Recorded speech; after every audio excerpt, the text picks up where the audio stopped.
We don't follow any kings. We can ride and we can sing.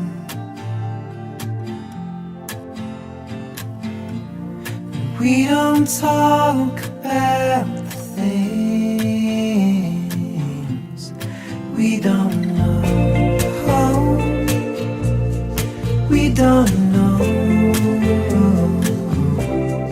We don't know.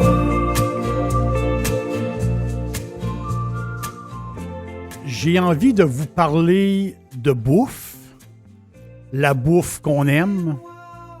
Vous le savez, l'aubergiste adore boire, mais adore manger. J'adore la bouffe. J'adore préparer la bouffe. C'est mon métier aussi. C'est mon métier de cuisinier. C'est un métier extraordinaire, cuisinier, vraiment. Mais aujourd'hui, j'ai le goût de faire comme une petite tournée un peu. Une petite tournée de la bouffe qu'on aime, mais il y a plus que ça dans la nourriture. Des fois, il y a quelque chose qui nous rappelle des choses, justement. Je commence mon histoire, je vous parle de Marcel Proust. Marcel Proust, c'est un auteur français de renom. C'est un romancier, c'est un poète. Puis lui, il traitait dans ses livres, il parlait beaucoup des choses ironiques. Il était très ironique. Il parlait d'émotions aussi, de qu'est-ce qui se passait dans les grands salons parisiens de l'époque. C'est un personnage emblématique de la mondanité. Donc, c'est lui, il nous expliquait son époque, hein, Marcel Proust. Là, on est quoi? À la fin des années 1800, au début du 20e siècle. Et dans ses livres, dans un de ses livres, justement, c'est une anecdote, mais il y a quelque chose de drôle un peu. C'est un des premiers à avoir parlé, justement, d'un souvenir d'enfance ou d'un souvenir relié à la nourriture, relié à la bouffe. Et lui, il parlait des petits gâteaux. Donc, il y a une sorte de petit gâteau que lui était... Quand il mangeait ça, bien, ça lui rappelait des souvenirs d'enfance. Vous savez, ces petits gâteaux, les petites madeleines, des genres de petits gâteaux blancs faits un peu sur le long. Donc, des genres de petites pâtisseries. Et lui, Proust, justement, en mangeant ces petits gâteaux-là, avec un verre de lait ou avec un thé, ben, ça lui rappelle son enfance, ça lui rappelle sa vie, en fin de compte. Puis la manière qu'il décrit justement ces gâteaux-là, il explique la manière qu'il mange, puis qu'il prend son temps. Puis ça. Mais pour lui, c'est un peu drôle, mais pour lui, ça représente quelque chose. Hein. On a une mémoire du goût, on a une mémoire gustative. Et avec l'odorat combiné, hein, l'odorat, c'est très important, l'odorat. Donc, avec l'odorat, c'est une combinaison qui peut nous rappeler des choses. On l'aime. On est passionné de certains goûts, on est passionné de certaines odeurs qui nous changent, hein, des fois qui nous rappellent des choses ou qui nous donnent faim, tout simplement, qui nous donnent faim. Et on dit qu'on a 5 types de récepteurs sur la langue, et paraît-il qu'on aurait 1000 récepteurs dans le nez. Donc, c'est un peu technique, mais quand même. Mais il y a 5 catégories de goût hein, que nos récepteurs captent. On capte justement les molécules et on pense ici au sucré. C'est ce qu'on capte. Le salé, l'amer, l'acide. Et il y a une nouvelle catégorie de goût qui est quand même tout récente parce qu'on l'a détecté il y a récemment. On l'appelle l'umami, qui veut dire en japonais, qui veut dire savoureux, un goût savoureux. Donc, il Il y a le sucré, il y a le salé, il y a l'amer, il y a l'acide et on pourrait dire il y a l'umami, il y a le savoureux. Et ça vient de où comment dire, ce goût-là, si je peux dire? Ben, ça vient d'un bouillon, justement, c'est les Japonais. C'est un bouillon à base d'algues. Et en goûtant au bouillon, à ce bouillon-là, on n'est pas capable de définir s'il est sucré. On n'est pas capable de définir s'il est salé, ni amer, ni acide. Donc, c'est comme un goût neutre, mais vous savez, savoureux. Donc, vraiment, c'est une nouvelle manière de voir les choses.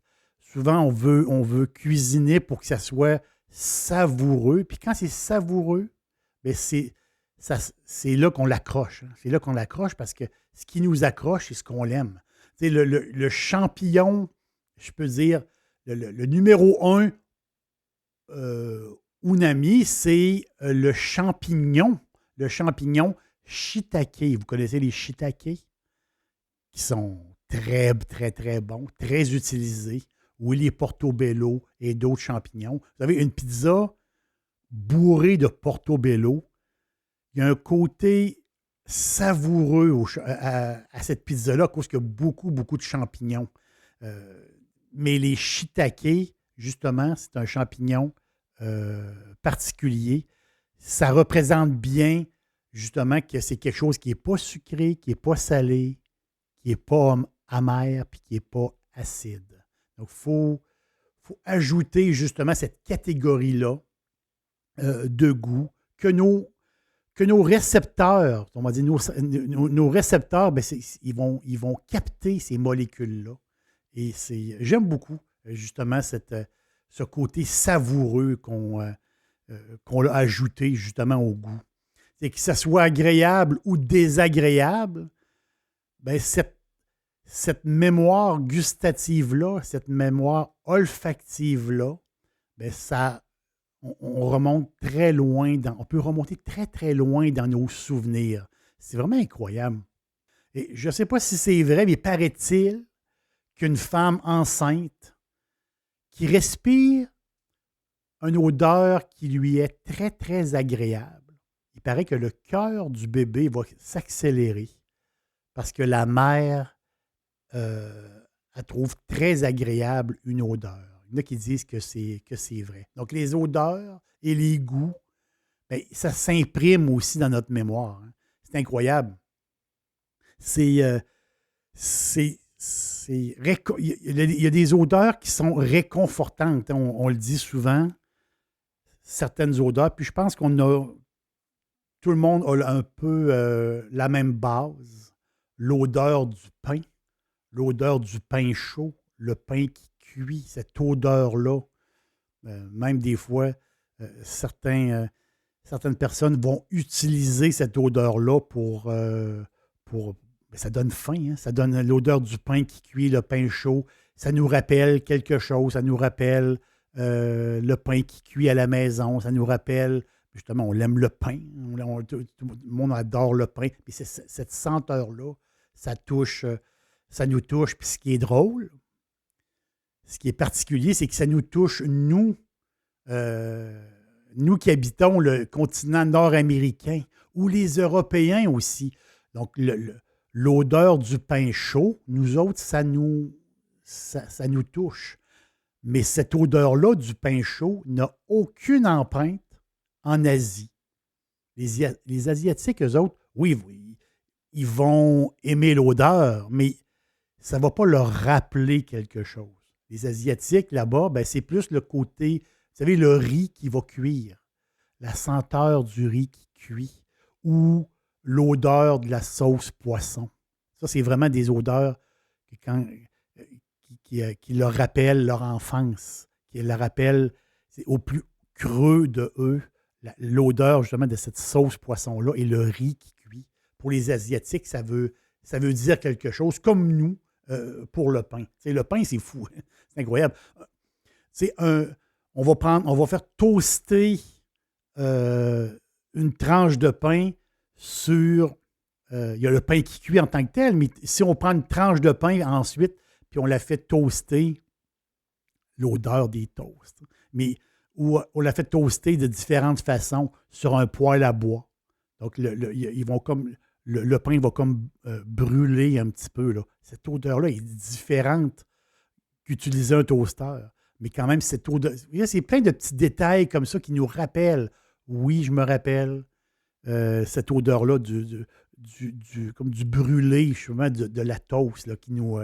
Il y a une odeur que moi j'aime beaucoup, qui me rappelle beaucoup de choses. Vous avez le mijoté, hein, quelque chose qui mijote, ou le bœuf, comme un bœuf aux légumes. Hein, ça me rappelle vraiment le bœuf aux légumes, là, cette odeur-là. L'automne, on se fait un beau bœuf aux légumes. Là. Puis là, c'est cette odeur-là qu'il y a dans la maison. Moi, ça me rappelle. Quand j'en fais, ça me rappelle mon enfance, ça me rappelle ma mère, ça me rappelle plein de choses. Puis en même temps, même si j'ai pas faim, ben, soudainement, j'ai faim. Soudainement, ben, je serais prêt à prendre une assiette, tout simplement. L'odeur que tout le monde adore, le bacon qui cuit, c'est le plus agréable.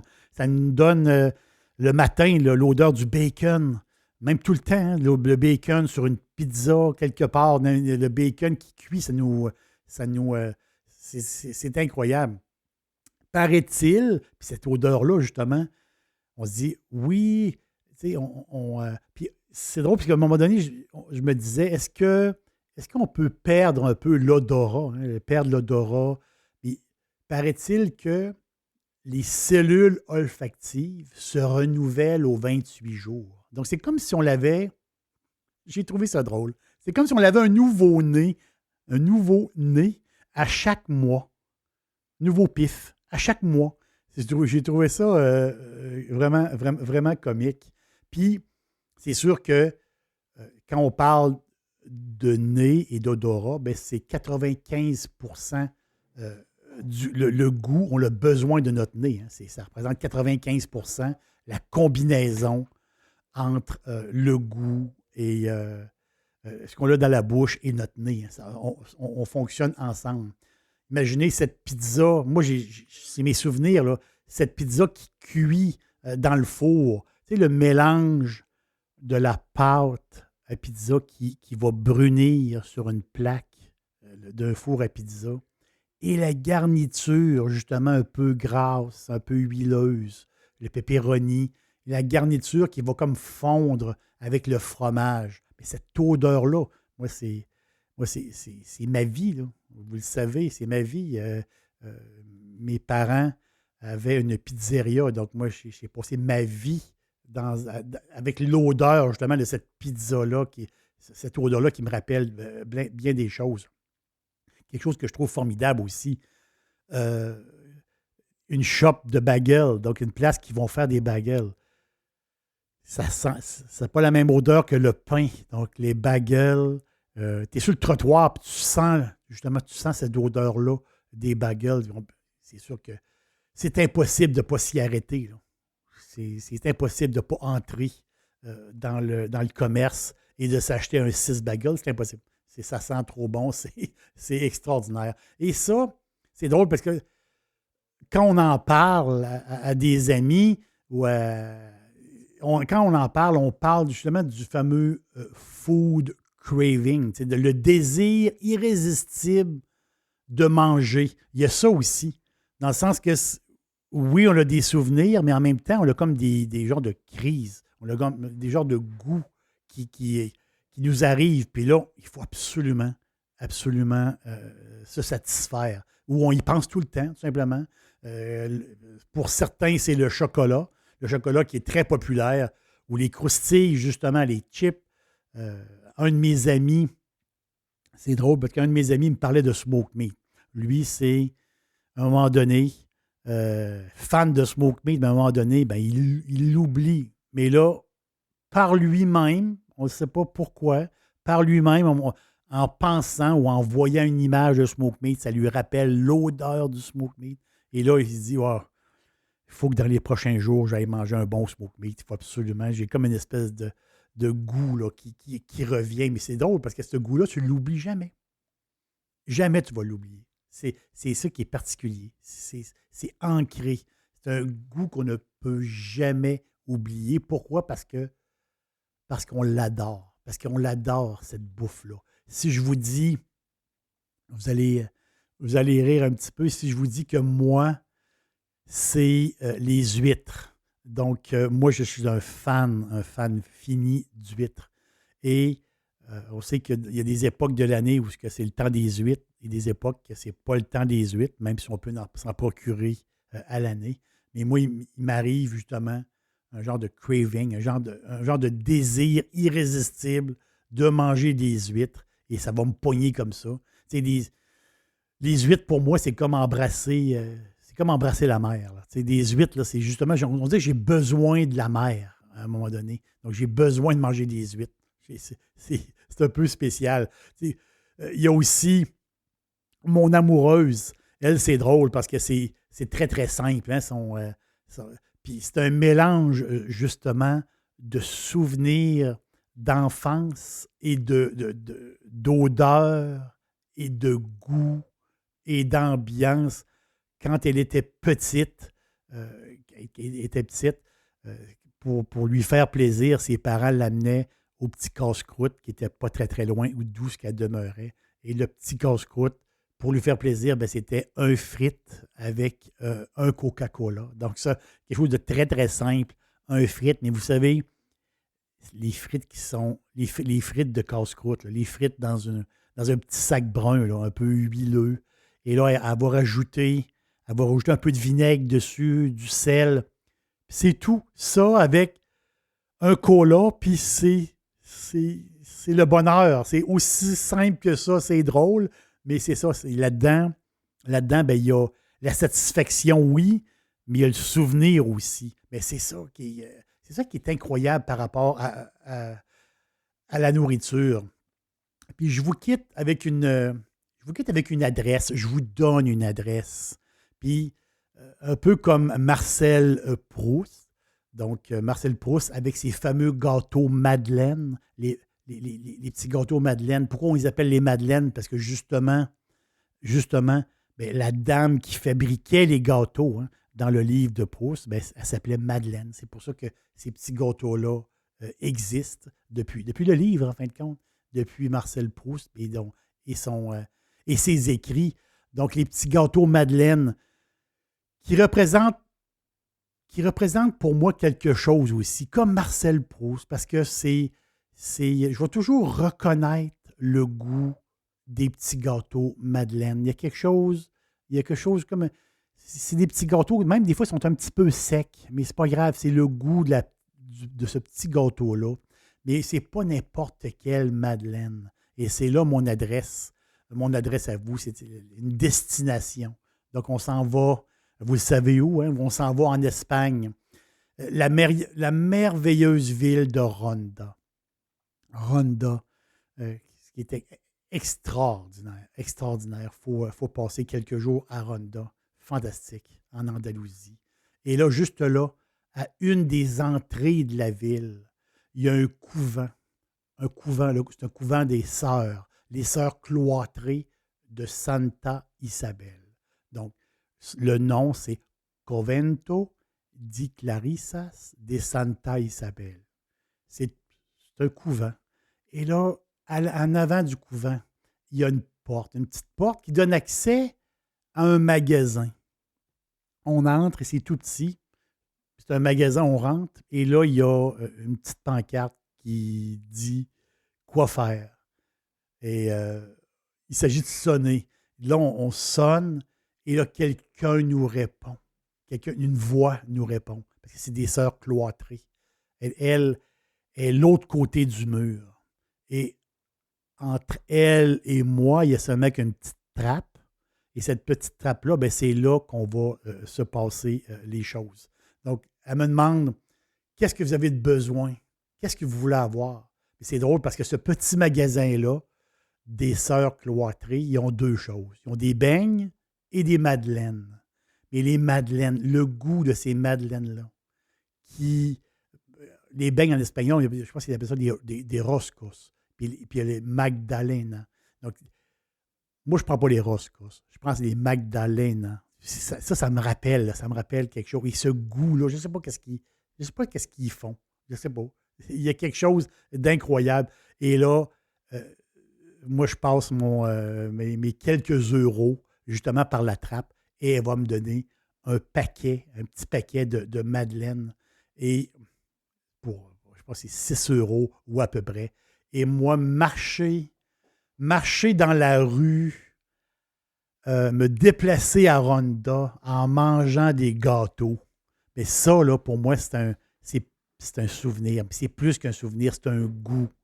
Puis c'est plus qu'un goût, c'est comme un état d'être. Donc ça, c'est comme un mélange de tout. Et ça, pour moi, c'est un bonheur total. Marcher à Ronda en mangeant des petits gâteaux. Ça, pour moi, ça me